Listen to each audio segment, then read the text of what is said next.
Hi students, my name is Reena Gupta और हम first lecture हम इलेक्ट्रोकेमिस्ट्री पे कर चुके हैं। तो this is my second lecture on the electrochemistry. तो फर्स्ट चैप्टर में इस पार्ट में हमने क्या डिस्कस किया कि इलेक्ट्रोकेमिस्ट्री क्या है, जहाँ पे हम क्या स्टडी कर रहे हैं, interaction between the electricity and the chemical change. Okay, फिर हमने कहा कि इसका सिग्निफिकेंस क्या है। तो हमने कहा कि हमारे पास जो भी बैटरी है, चाहे वो आप मोबाइल फ़ोन में यूज़ कर रहे हो, आप रिमोट्स में यूज़ कर रहे हो, आप इन्वर्टर्स में, ऑटोमोबाइल्स में, मेरे ख्याल से हर जगह हम एक कोई ना कोई बैटरी यूज़ कर रहे हैं। और हर बैटरी जो है वो किस पे काम कर रही है, on the principles of the electrochemistry. तो हमने वहाँ पर ये बात कही थी कि आपकी कोई भी बैटरी है उसके लिए हमें कंडक्टर चाहिए। तो कंडक्टर जो है वो कितनी तरह के हैं बेटा, दो तरह के हमने लास्ट टाइम बोला था कि कंडक्टर्स होते हैं। फर्स्ट जिसको हम बोलेंगे इलेक्ट्रॉनिक कंडक्टर्स, क्योंकि यहाँ पे इलेक्ट्रॉन्स करंट कैरी करते हैं। तो जिसको हमने और क्या बोला था बेटा, metallic conductors. These are also called metallic conductors. Second हमने बोला था कि जी इलेक्ट्रोलिटिक कंडक्टर्स होते हैं। ओके, तो इलेक्ट्रोलिटिक कंडक्टर्स क्या है, जहाँ पर इलेक्ट्रिसिटी कौन कंडक्ट कर रहा है या चार्ज कौन कंडक्ट कर रहा है, दैट इज आयंस। और वो solution which can carry current which consist the ions is called electrolyte. तो हम उस पूरे चैप्टर में, इस पूरे पार्ट में will discuss about the electrical conductors और द इलेक्ट्रिकल कंडक्शन।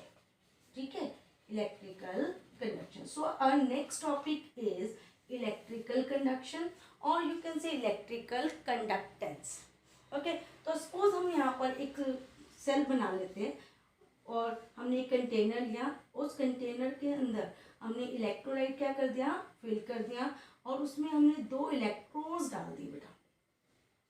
ठीक है जी, थोड़ा छोटे कर देती हूँ ताकि हमारे लिए इजी हो जाएगा। 2 इलेक्ट्रोड्स हमने लगा दिए और इन दोनों इलेक्ट्रोड्स को हमने एक बैटरी से क्या कर दिया, कनेक्ट कर दिया। Okay, so what will happen कि अगर आप यहाँ पर कोई वोल्टेज अप्लाई करेंगे, ऑफ कोर्स अगर आपने बैटरी लगाई है तो आप वोल्टेज अप्लाई करोगे। अगर वोल्टेज अप्लाई करेंगे तो यहाँ पर कंडक्शन कैसे होगी, जो इलेक्ट्रोलाइट है, इस इलेक्ट्रोलाइट के जो आयंस प्रेजेंट हैं, ये कौन कौन से आयंस होंगे बेटा, या तो पॉजिटिव आयंस प्लस हमारे पास क्या होंगे, नेगेटिव आयंस। तो वो जो आयंस है they will start moving towards, अगर नेगेटिव है तो वो पॉजिटिव की तरफ मूव करना शुरू कर देगा, और जो पॉजिटिव है that will start moving towards the negative. तो जैसे ही आप वोल्टेज अप्लाई करेंगे क्या होगा, दैट इलेक्ट्रॉन्स जो हैं, आयंस जो हैं, they will start moving towards their respective electrodes. ठीक है, and this is that's why the current is flow and this is called the electrical conduction. Okay, so अगर मैं इसको लिखना चाहूँ तो सिंपल सी है कि when the voltage is applied, when the voltage is applied, the ions of electrolyte start moving towards electrodes. ठीक है, टुवर्ड्स देयर रिस्पेक्टिव इलेक्ट्रोड्स, और क्या होगा, करंट फ्लो करेगा। ठीक है जी, और क्या होगा, द करंट विल फ्लो। और कोई भी एक इलेक्ट्रोलाइट है, अगर आपने उसकी कंडक्टेंस को मेजर करना है तो हम कहेंगे कि जी कितना करंट फ्लो कर रहा है। ठीक है ना, क्या कहेंगे कि कितना करंट फ्लो कर रहा है, वही हमारी क्या है, इलेक्ट्रोलिटिक कंडक्टेंस है। ठीक है, तो what is electrolytic, and this can be also termed as electrical conductance। ठीक है, तो वो इलेक्ट्रिकल कंडक्टेंस बेटा किस पे डिपेंड करती है, कि कितने आयंस फ्लो कर रहे हैं, यानी कि power of the electrolyte to conduct electricity. ठीक है, the power of electrolyte to conduct electricity। Okay, तो हमने अभी कहा कि हमारे पास 2 तरह के कंडक्टर्स हैं। वन इज इलेक्ट्रॉनिक, जिसको आपने मेटालिक कंडक्टर्स कहा। सेकेंड हमारा क्या है, इलेक्ट्रोलिटिक और इलेक्ट्रिकल कंडक्टर। ओके, जहाँ पे हम क्या यूज़ कर रहे हैं बेटा, इलेक्ट्रोलाइट यूज़ कर रहे हैं। तो जैसे हमारे पास मेटालिक कंडक्टर्स हैं, और आपने 6th स्टैंडर्ड से पढ़ते आ रहे होंगे कि कोई भी मेटालिक कंडक्टर जो है वो किसको फॉलो करता है, that follows the Ohm's law. ठीक है, तो बिल्कुल ऐसे ही यहाँ पर जो हमने इलेक्ट्रिकल कंडक्टेंस और द इलेक्ट्रोलिटिक कंडक्टेंस अगर आपने मेजर करनी है तो हम क्या कहते हैं कि it also follows Ohm's law. ठीक है, तो जैसे हमारे metallic conductors Ohm's law follow कर रहे हैं, वैसे ही हमारे इलेक्ट्रिकल कंडक्टर्स भी क्या करेंगे, ओम्स लॉ को फॉलो करते हैं। तो let's discuss the Ohm's law.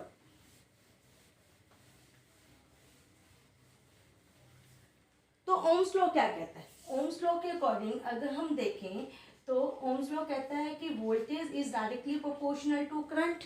Okay, और अगर मैं यहाँ पे साइन ऑफ प्रोपोर्शनैलिटी को हटा दूँ तो this constant is equal to R, और आर हमारी क्या है, दैट इज रेजिस्टेंस। तो फिजिक्स क्या कहती है, आर को रेजिस्टेंस, और रेजिस्टेंस क्या है, दिस इज द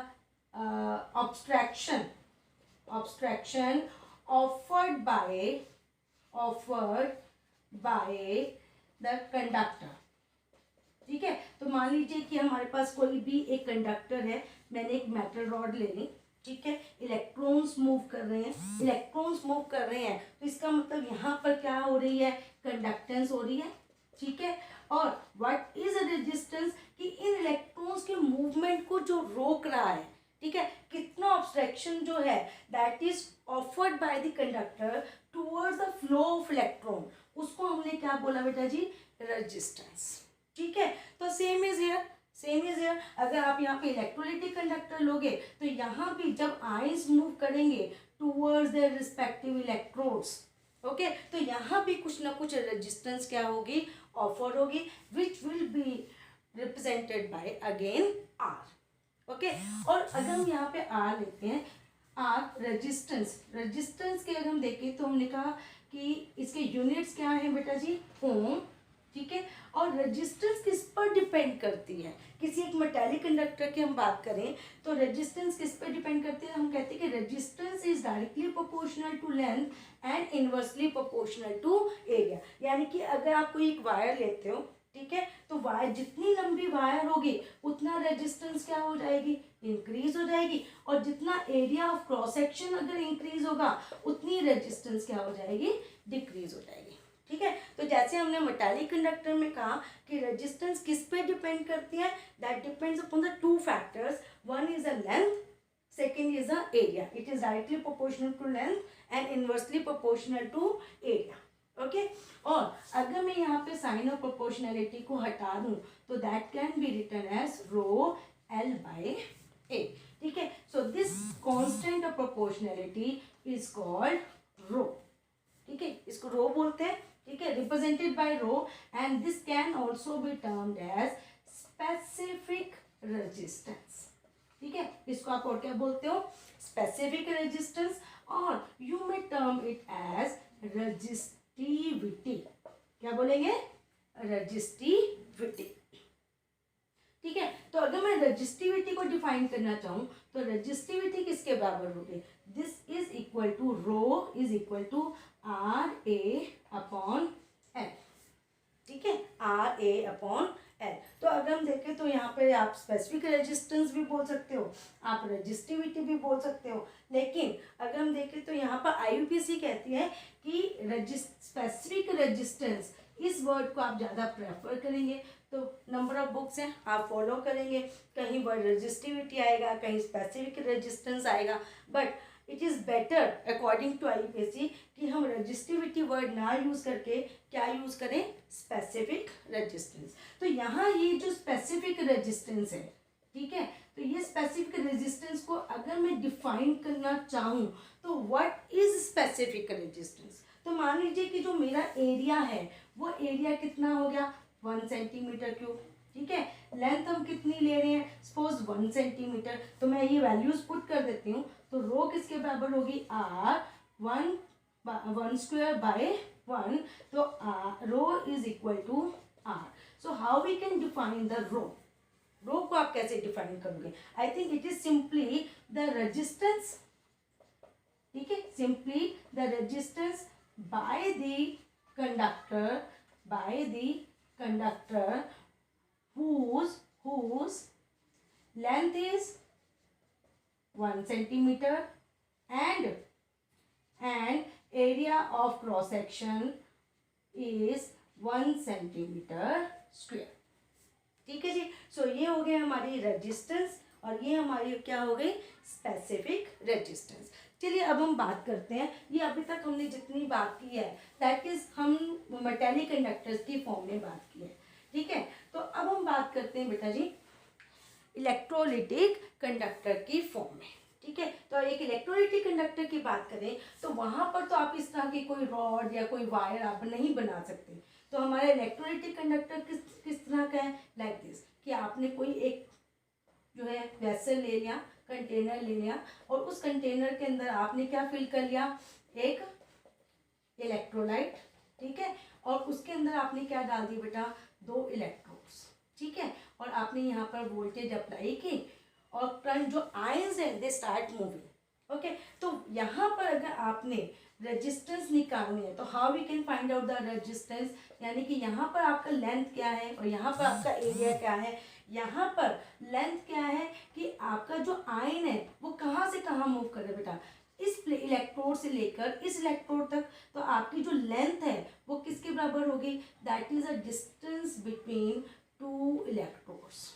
ठीक है, तो लेंथ आपकी यहाँ पर क्या है? That is distance between 2 electrodes. Okay, and what is area? Area हमारा क्या है? एरिया है कि आपका जो भी आपका एक इलेक्ट्रोलाइट आप ले रहे हो, आप ले रहे हो, उस इलेक्ट्रोड का एरिया ऑफ क्रॉस सेक्शन. ठीक है, so this is the area of electrode, किसी भी एक इलेक्ट्रोड का एरिया. ठीक है, तो यहाँ पर अगर आपने इलेक्ट्रोलिटिक कंडक्शन के लिए आपने रेजिस्टेंस निकालनी है तो वो किसके बराबर होगी? कि जितना सॉल्यूशन इस एरिया के अंदर प्रेजेंट है. ठीक है, जितना सॉल्यूशन इस एरिया के अंदर प्रेजेंट है और उसमें वहाँ पे जो आयंस मूव कर रहे हैं तो वो जो रेजिस्टेंस ऑफर हो रही है, ठीक है, वो हमारी क्या है यहाँ पर? R. Is that clear? Okay, लेकिन भाई केमिस्ट्री वाले हैं और हम रेजिस्टेंस की बात बहुत कम करेंगे. यहाँ हम बात करेंगे कंडक्टेंस की. तो व्हाट इज कंडक्टेंस? क्योंकि हमारा टॉपिक तो कंडक्टेंस ही है ना. तो हमारी कंडक्टेंस क्या हुई? Of course it is a inverse of resistance. ठीक है, तो रेजिस्टेंस हमारी क्या है? आर. तो और कंडक्टेंस को आप यहाँ पे किससे रिप्रेजेंट करेंगे? जी से. तो what is conductance? This is 1/r.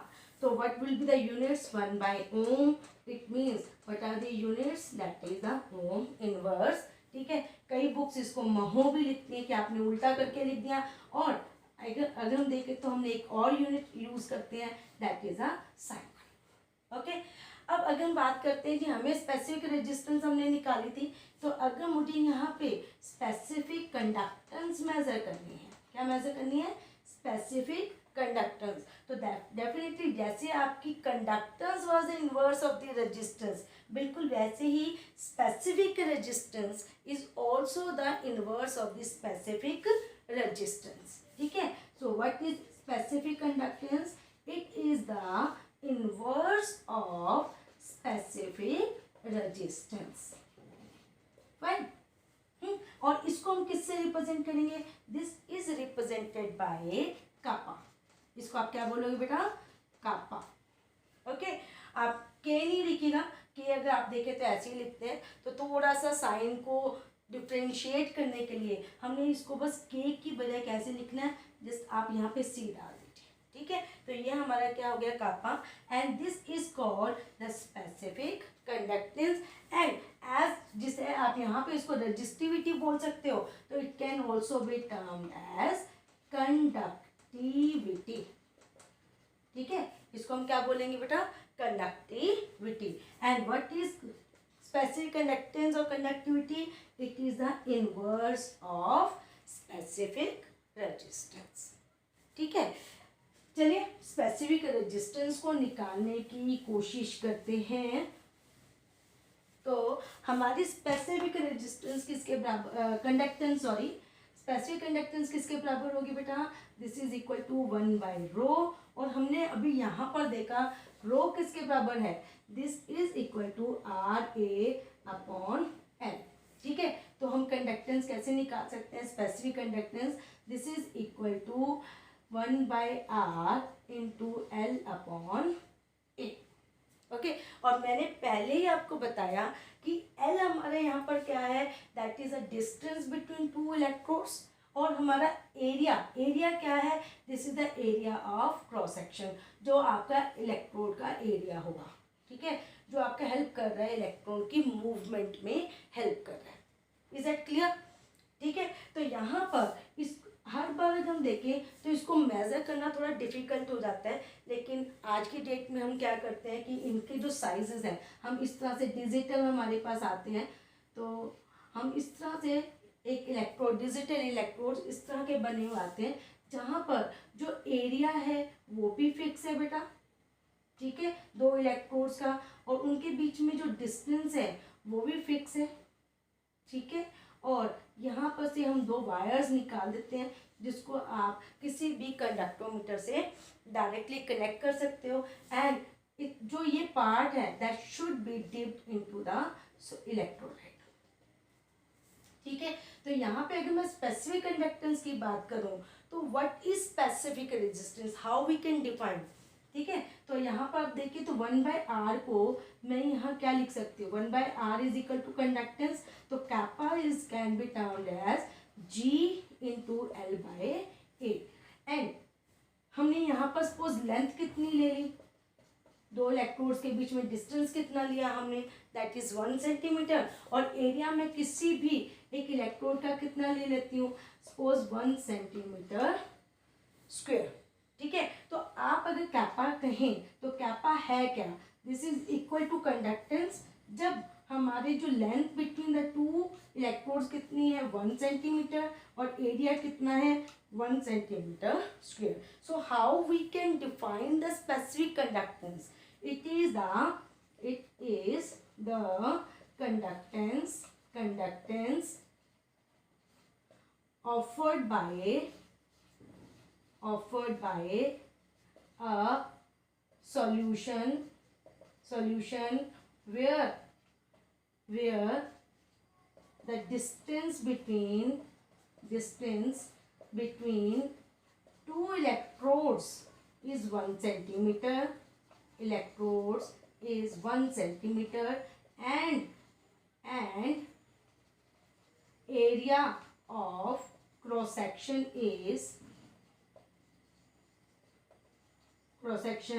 of the electrodes is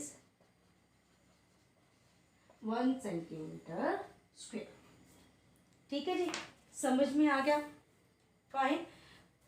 अब हम बात करते हैं कि जो हमारा L/A है बेटा, ये जो L/A है जनरली जब भी हम यहाँ पर इसको मैं थोड़ा सा नीचे बना देती हूँ, बिकॉज जितना आपका इलेक्ट्रोड है that must be dipped in the solution. ठीक है, आपका जो इलेक्ट्रोड है that must be dipped in the solution. तो यहाँ पर बेटा हमने कैपा बोला, kappa is equal to G L/A। तो जो ये L/A है, जब आप इसको फिक्स कर देते हो तो हम इसको और क्या बोलते हैं, सेल कांस्टेंट।